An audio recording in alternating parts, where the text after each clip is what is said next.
12 பாவங்களிலும் குரு நின்ற பலன் பார்க்க போகிறோம். இவை எடுக்கப்பட்டவை சாராவளி என்ற கிபி 9ஆம் நூற்றாண்டில் எழுதப்பட்ட ஸ்ரீ கல்யாணவர்மரால் எழுதப்பட்ட ஒரு ஜோதிடத்தின் மிக முக்கியமான ஒரு புத்தகத்திலிருந்து நாம் எடுத்து பார்க்கிறோம். இந்த பலன்களை அவர் மிக அழகாக சொல்லியிருக்கிறார். கிபி 9ஆம் நூற்றாண்டில் அழகாக சொல்லப்பட்ட இந்த பலன்களை ஏன், எவ்வாறு, எப்படி சொல்லப்பட்டது, அது எவ்வாறு அது கணிக்கப்பட்டது என்பதை நம்ம ஆய்வு நோக்குடன் நம்ம இப்ப பார்க்க போறோம். குரு என்பவன் ஒரு நல்ல கிரகம், ஒரு நல்லவன், சுப கிரகம். அவன் தான் மிக முக்கியமான சுபகிரகம். நாலேஜ் உள்ளவன், அறிவு உள்ளவன், ஆசான், எல்லாருக்கும் எல்லாம் சொல்லிக் கொடுக்க போறவனே அந்த குரு தான். அந்த குரு லக்னத்தில் இருந்தால் எவ்வாறு இருக்கும், 2ஆம் இடத்தில் இருந்தால் எவ்வாறு இருக்கும் என்பதை சொல்வதுதான் இந்த பதிவு. இது மிக முக்கியமான ஒரு பாடம். லக்னத்தில் குரு இருந்தால், குரு சுபகிரகம் என்பதால் அவன் நல்ல பாவகத்தில் இருக்கும் போது நல்ல பலன்களை தான் தருவான். லக்னத்தில் குரு இருந்தால் அழகான கட்டுடல், கூடுதல் வலிமை, முழு ஆயுள். குரு சுபகிரகம் எப்போதுமே சுபகிரகம் லக்னத்தில் இருந்தால் முழு ஆயுள். நன்கு ஆராய்ந்து செயல்களை செய்பவன். மற்றவர்களுக்கு சொல்லிக் கொடுக்கக்கூடிய குரு தான் செய்யும் போது தவறு செய்வானாம். எனவே நன்கு ஆராய்ந்து செயல்களை செய்பவன், ஆற்றல் கல்வி உடையவன், திறமையாளன், அறிவாளி, வீரமுடையவன், மதிக்க தந்தவன். இந்த வீரம் சூரியன் செவ்வாய் போன்று இருக்காது. அறிவுபூர்வமாக வெல்லக்கூடிய வீரமுடையவன், படித்தவன். அதனால அவன் படித்த அறிவு இருக்கும், வீரம் இருக்கும். மதிக்க தகுந்தவன், படித்தவன் என்றதனால் மதிக்க தகுந்தவன், அனைத்து விஷயம் தெரிந்தவர்கள் ஆவார். எனவே லக்னத்தில் குரு இருந்தால் மற்றவர்களால் மதிக்கக்கூடிய தன்மை ஏற்படும். எனவே இந்த லக்னத்தில் குரு சுபகிரகம் இருப்பதால் எவ்வளவு நல்ல பலன்கள் இருப்பதை நாம் பார்த்தோம். லக்னத்துக்கு 2ஆம் இடத்தில் குரு இருந்தால், குரு ஒரு தனக்காரகன், 2ஆம் இடமும் தனக்காரகன் இல்லையா, தனத்தை சொல்லக்கூடிய இடம். இங்க குரு இருந்தால் என்ன நடக்கும்? செல்வந்தன். 2ஆம் இடம் உணவு இல்லையா, அதனால சுவை அறிந்து உண்டுதல், வாக்குறுதியை சரியாக பின்பற்றுதல். குரு இருந்தால் சொன்ன வாக்க காப்பாற்றுவாங்க. குரு இருந்தால் அப்படி இருப்பான். கட்டுடல், நல்ல வாக்கு, மிகுதியான அழகுள்ள முகம் பொருந்திய உடல் உடையவன், தானம் செய்தல், ஒளி பொருந்தியவன். தான் சேமித்த காசை நல்ல வழியில் செலவு செய்பவன், மற்றவனுக்கு கொடுப்பவன், நன்கு உணவு, அதாவது கண்ணாமண்ணான்னு சாப்பிட மாட்டான். குரு நல்ல சுவையறிந்து நல்லபடியாக உணவுக்கு உண்பவன்.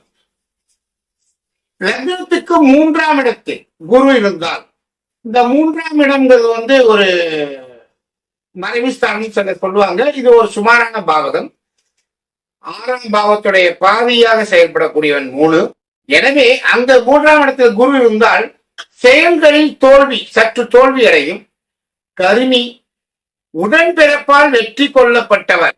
3ஆம் இடம் உடன்பிறப்புக்குரிய கிரக பாவகம் இல்லையா, அங்க குரு இருந்தால் மற்றவர்களால் உடன்பிறப்பால் வெற்றி கொள்ளப்பட்டவர்.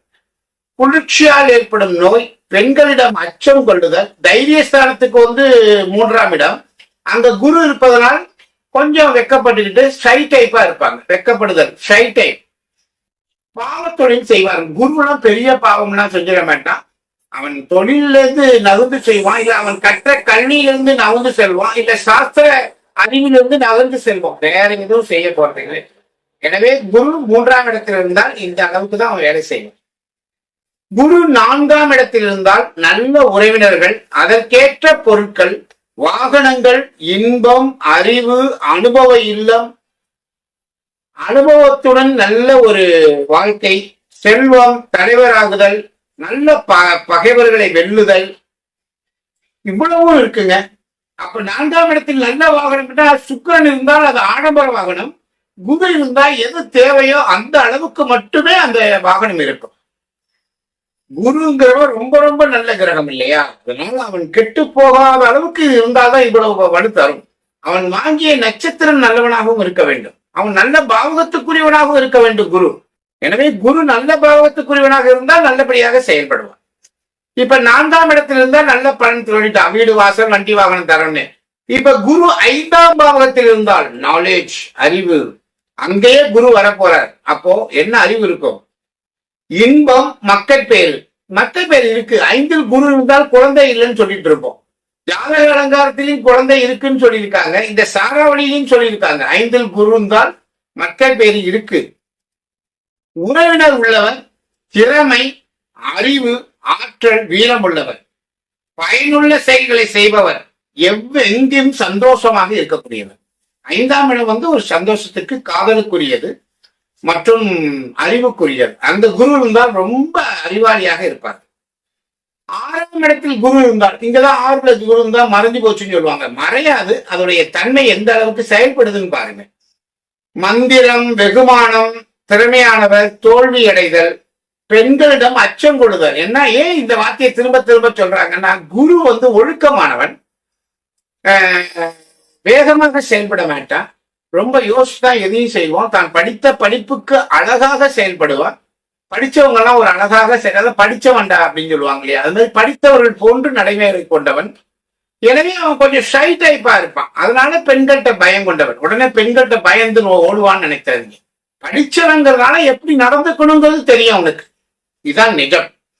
பெண்களிடம் அச்சம் கொள்பவன், சோம்பல். 6ஆம் இடத்துல குரு இருக்கிறதுனால சோம்பல், நோய் உள்ளவர், கொழுப்பு சம்பந்தமான நோய்கள் வரலாம் இந்த 6ல குரு இருந்தால்.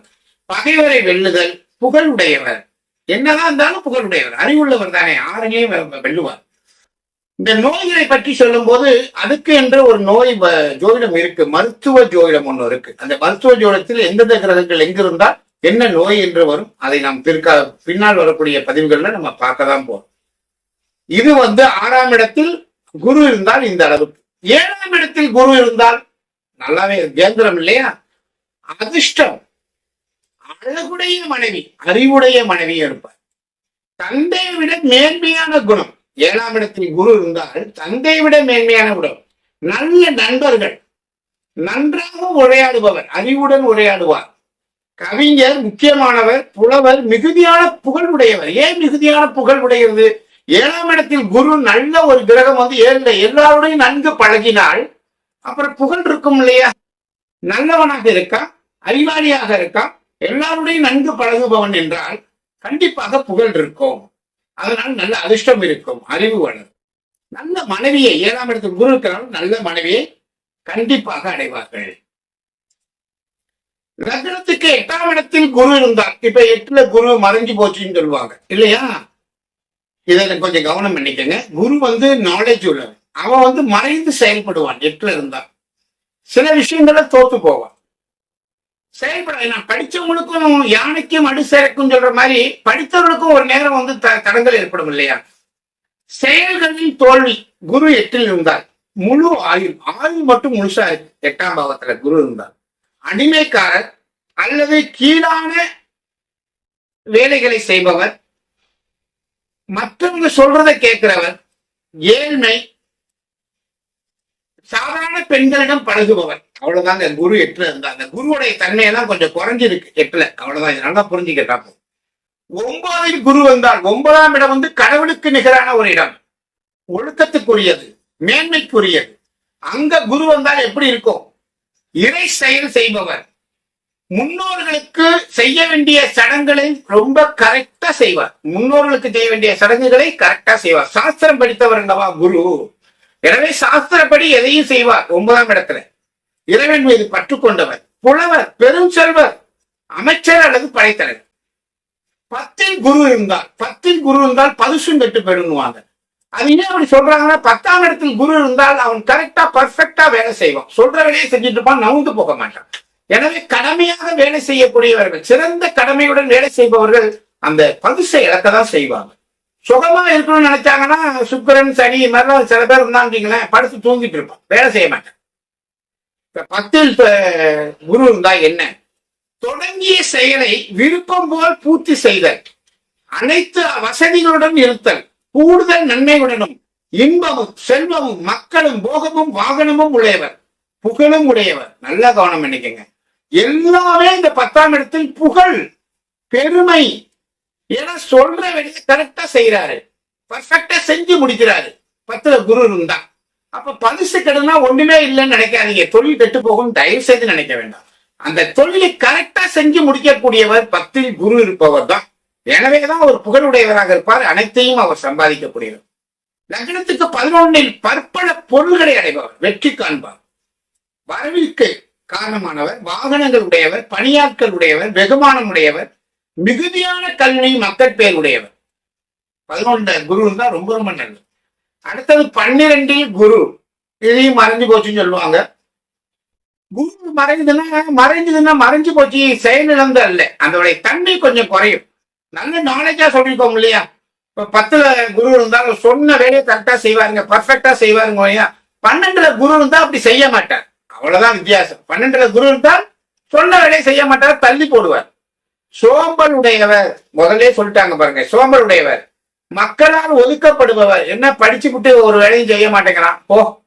அனைவரையும் தூற்றுதல், கண்டித்து பேசுதல், மற்றவங்ககிட்ட போய் கை கட்டி வேலை செய்யுது. இதுதான் குரு அந்த குருவா இருக்க மாட்டேன், கொஞ்சம் வீணா போயிடுவோம். இந்த பலன்கள் 12 பாவங்களிலும் இருக்கக்கூடிய இந்த குரு பலன்கள் அனைத்தும் ஸ்தானாவளி கிபி 9ஆம் நூற்றாண்டில் ஸ்ரீ கல்யாணவர்மன் அவர்களால் சொல்லப்பட்டது. இதை ஆய்வு நோக்குடன் நம்ம பேசியிருக்கோம். இதை மீண்டும் கேட்டு பார்த்தீங்கன்னா எப்படி இந்த பாவங்கள்ல குரு இருந்தால் எவ்வாறு வேலை செய்து என்பதை தெரிந்து கொள்ளலாம். எனவே இது போன்றே நம்ம அடுத்த கிரகங்களில் பார்ப்போம். நன்றி, வணக்கம், ஓம் சாய்ராம்.